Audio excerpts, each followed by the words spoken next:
Hey everyone! Today we're going to continue on with chapter 14. In the last section, we learned about the different organs within the digestive system, and we talked about the difference between the GI tract organs and then accessory organs. Now we're going to specifically focus on the overall functions that we're going to see and talk about through the rest of this chapter. So there are different processes that are essential to the GI tract, and we're going to break them down. The first one is the term ingestion. Whenever you ingest something, that is literally you putting food or placing food into your mouth. The second major function we're going to talk about is propulsion.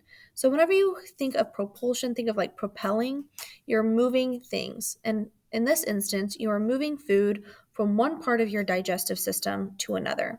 Now, there are different types of propulsion. For example, peristalsis is where there is alternating waves of contraction between the different muscle layers in the tissues, and they're going to contract and relax and alternate, and this actually helps squeeze food along your GI tract. Now, this is involuntary, your body does it on its own, and remember, this is controlled by your autonomic nervous system, hence involuntary.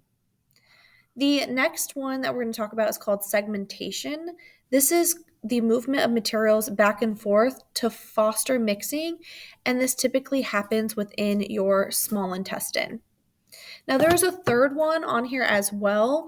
You do have another type of propulsion, and this is your stomach churning things to help make sure that those digestive juices are breaking down all the nutrients. So here is an example of peristaltic and segmental movements within the digestive tract. Here we have the pink over here is just your smooth muscle on the outside, and it's going to squeeze and squeeze and relax until eventually things make its way through. The third essential function of the digestive system is food breakdown. Now, food can be broken down one of two ways. The first way is food can be broken down mechanically, and the second way will be chemically. We're going to focus here on the mechanical breakdown.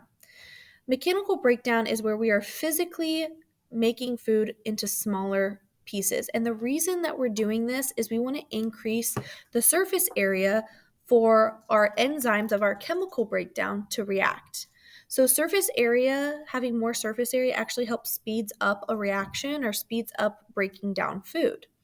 So examples where we see mechanical breakdown is when you chew your food with your teeth, when you mix the food around in your mouth using your tongue and also your teeth. Churning food within the stomach or mixing it also helps. And then, of course, segmentation in the small intestine is also a form of mechanical breakdown as well. Now, mechanical digestion helps prepare food for further breakdown. And usually, like I said, this breakdown is the use of enzymes for chemical digestion. The fourth one is food breakdown, but this one is going to be digestion, which again, I would consider this chemical breakdown. Now, digestion occurs when enzymes chemically break down large molecules into its building blocks. So you're going to see that usually they're going to be broken down by enzymes within your body. Now, there are different major food groups. The first one we're going to talk about are carbohydrates. Carbohydrates are things like starches and sugars. And carbohydrates are a pretty complex molecule that can be broken down. The furthest that they get broken down is going to be monosaccharides, which are called simple sugars. But there are a few other things. Polysaccharide, poly meaning many, these includes sugars like starch and cellulose. One thing to know about cellulose is that this is something that we don't digest in our body. However, cows and other mammals can. The next one is disaccharides. Di meaning these are double sugars. This is things like sucrose, which is table sugar, lactose, which you're going to find a lot in milk, and then maltose. And then, like I said, the smallest is monosaccharides, mono meaning one. This includes things like glucose, which you see in cellular respiration, fructose, and galactose. The other major food group we're going to talk about are proteins. Now, proteins can be broken down into polypeptides and then further broken down into amino acids. This is proteins we talked about we didn't talk about it, but you should have talked about within biology class, how your transcription translation takes amino acids, make them into polypeptides, which make proteins. The next major food group are fats. Sometimes we call these lipids, and these are broken down into fatty acids and glycerol. And then these pictures here are not necessarily in your notes, but you're going to have a part in your notes that you're going to have to fill in. And that part is looking at the pictures from the video, tell me where the different food breakdown occurs. So this image right here shows that when we're looking at starches or carbohydrates, because this is digestion of carbohydrates, this typically happens within the mouth. So we begin breaking down starches in our mouth and we release an enzyme called salivary amylase, which is released in saliva. So our saliva automatically starts chemical breakdown. From there, it's broken down in your small intestine through something called pancreatic amylase.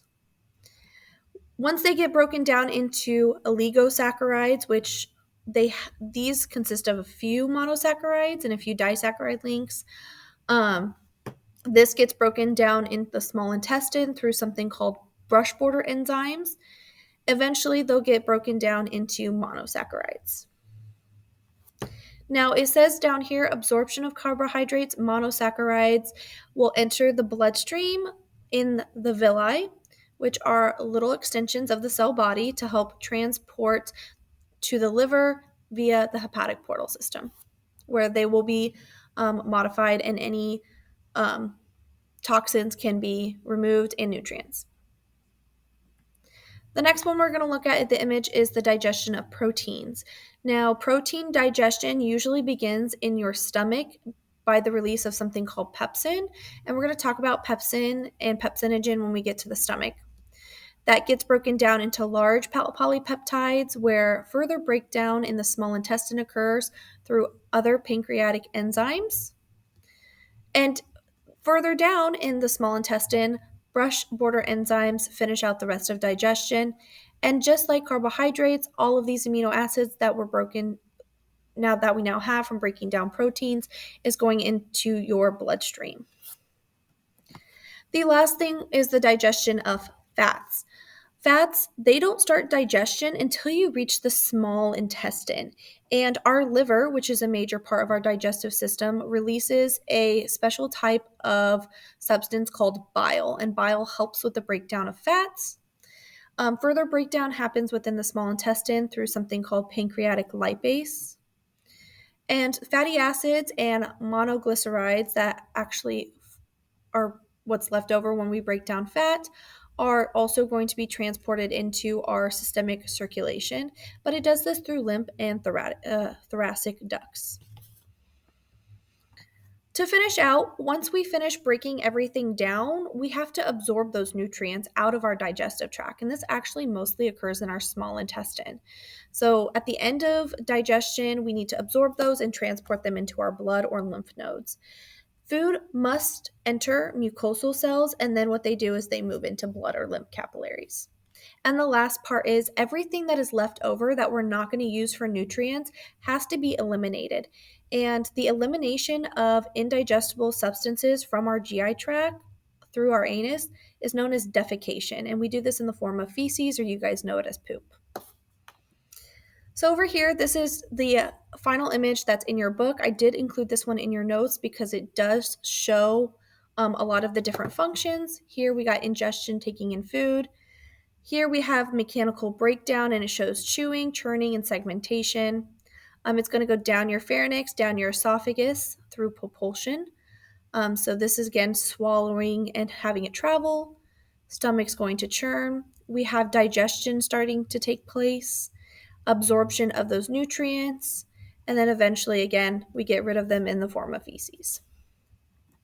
And that's the end of today's lesson. If you guys have any questions, please make sure you guys ask. And other than that, hope you guys have a great day.